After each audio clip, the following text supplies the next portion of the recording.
Hey friend, have you ever felt that quiet weight on your shoulders, the one that whispers you're not enough, that the world expects you to shrink yourself just to survive? What if one single sentence, spoken from the heart, could shatter that weight forever? Grab a tissue, get comfortable, and stay with me until the very last word, because Michael Carter's story isn't just about a single dad and a boss who thought she knew everything, it's about the moment dignity spoke louder than fear, and how that moment can rewrite your entire life. You might see yourself in him. You might feel your own courage rising by the end. This is his story, and maybe, just maybe, it's yours too. Michael Carter had learned to live in the spaces between exhaustion and love. At 34, he was the kind of man who woke up before the sun, brewed coffee strong enough to cut through the fog in his chest, and kissed the forehead of his 8-year-old son, Alex, before the boy even stirred. 3 years had passed since the car accident that stole his wife, Sarah, the woman who once danced barefoot in their tiny kitchen while singing off-key to old love songs. Now the kitchen was quiet except for the clatter of cereal bowls and the soft hum of Alex's favorite cartoon playing in the background. Every morning Michael told himself the same thing, one day at a time, buddy. We've got this.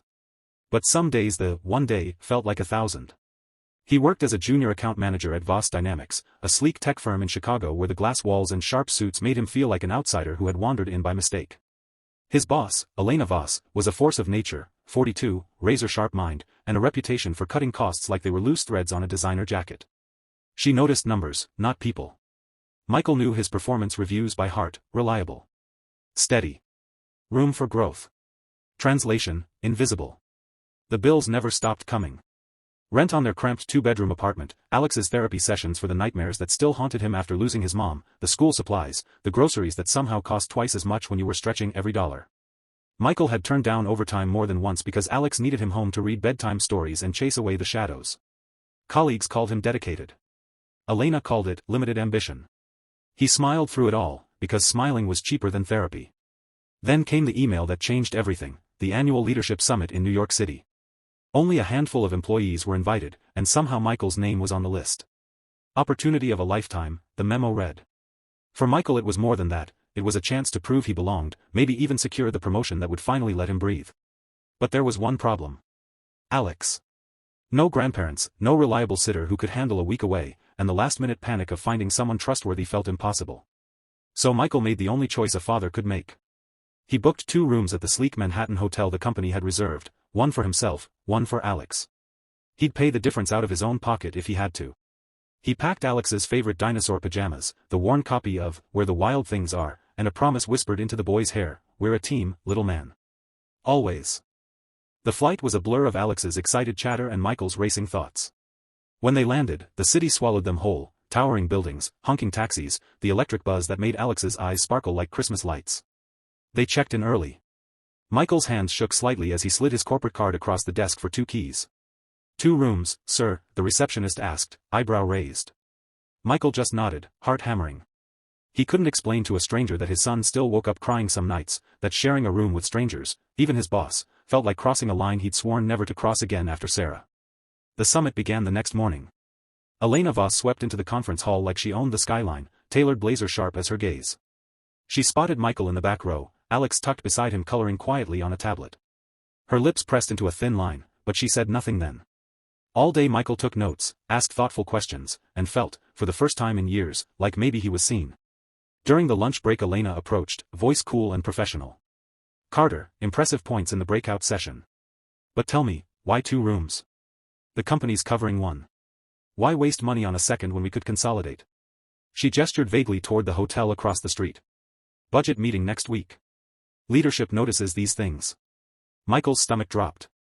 He glanced at Alex, who was now showing a waiter his latest dinosaur drawing. The words rose in his throat before he could swallow them back. But he held them in. "Not here. Not yet." He simply nodded, murmured something about checking the policy, and excused himself. That night, back in their separate rooms, Alex fell asleep with his head on Michael's chest, whispering, "Daddy, I like this city. It feels like an adventure, like Mom used to say." Michael stared at the ceiling, tears burning behind his eyes. He had promised Sarah on her last breath that their son would never feel like a burden. Never. The next morning the real storm hit. The final day of the summit dawned gray and heavy with rain. Michael had barely slept. Alex was running a slight fever, nothing serious, just the travel catching up, but Michael had already decided he'd take the boy to a clinic if it got worse. He couldn't miss the closing keynote, though. Elena was presenting. He dropped Alex off at the hotel kids' activity room with strict instructions and a heart full of guilt, then hurried to the ballroom. Halfway through Elena's presentation on efficiency in leadership, her eyes found him again. After the applause died, she pulled him aside in the corridor, voice low and edged with impatience. "Carter, my assistant checked the bookings. 2 rooms under your name." "Why?" "The policy is clear, 1 room per attendee. We're not a charity. Why waste company money when you could simply share mine? It's a suite, plenty of space. I've done it with colleagues before. Saves thousands. Don't make this difficult."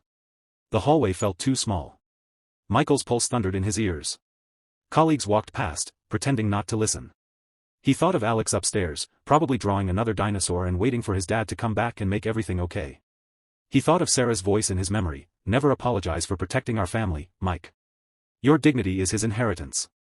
He straightened, looked Elena straight in the eyes, and spoke the words that had been burning inside him for years. "Because my son is here with me, Ms. Voss. He's 8 years old and he just lost the only mother he'll ever have. I couldn't leave him behind, not with strangers, not when he still calls out for her in his sleep. I paid for the second room myself. Every penny. Because he deserves space to be a kid, not a line item on a budget report. And I deserve to keep the last promise I made to his mother, that no job, no boss, no amount of money will ever make me treat him like he's something to be hidden or shared away.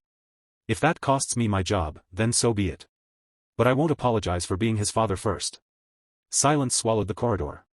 Elena's perfectly composed face cracked, eyes widening, lips parting in genuine shock. For the first time in the 3 years Michael had known her, she looked human. Vulnerable. She stared at him for what felt like forever, then glanced toward the elevator as if she could see Alex through the walls. I didn't know," she whispered. Her voice, usually steel, trembled. "I have a daughter. She's 12 now. Her father left when she was 4, and I worked 18-hour days thinking I was doing it for her. I missed her first piano recital. I missed so many things. I told myself efficiency was love. But looking at you right now. God, Michael, I was wrong." Tears, actual tears, glistened in Elena Voss's eyes. She reached out and squeezed his arm, not like a boss, but like a fellow parent who suddenly remembered what it felt like to break. That afternoon everything shifted. Elena cancelled the budget meeting. Instead, she sat with Michael and Alex in the hotel cafe, listening as the little boy explained every detail of his dinosaur collection. She laughed, really laughed, when Alex showed her how a T-Rex could roar with ketchup packets. By evening she had personally upgraded their rooms to a 2-bedroom suite at company expense, no questions asked. And 2 weeks later, back in Chicago, Michael walked into the office to find a new title on his desk, Senior Account Manager. A substantial raise. And most importantly, flexible hours so he could pick Alex up from school every single day. But the real miracle wasn't the promotion. It was the phone call Elena made 6 months later. "Michael, I've started a family support program at the company. Paid parental leave, on-site counseling, emergency childcare. Your honesty, it woke me up. I want every parent here to feel what you made me feel that day, seen." Years passed. Alex grew tall and strong, carrying his mother's smile and his father's quiet courage. Michael never forgot the hotel corridor in New York. Whenever life felt heavy again, he'd pull out the photo Elena had taken of the 3 of them that day, him, Alex, and a boss who had become family, and he'd remember the power of one sentence spoken from the heart. "So here we are, friend. You stayed till the end, just like I asked. Maybe you're a single parent fighting invisible battles. Maybe you're a leader who forgot what it feels like to be human. Or maybe you're just someone who needed to remember that your story still matters." Michael Carter taught us all something priceless: dignity isn't loud. It doesn't need applause. It simply refuses to shrink. When you stand up for what you love most, your child, your promise, your truth, the world doesn't just notice. It bends. It heals. It becomes kinder. Never be afraid to use your voice. Your children are watching. Your future is listening. And somewhere out there, someone who thought they had it all figured out, might just be waiting for you to shock them with your courage. You've got this. We all do, together.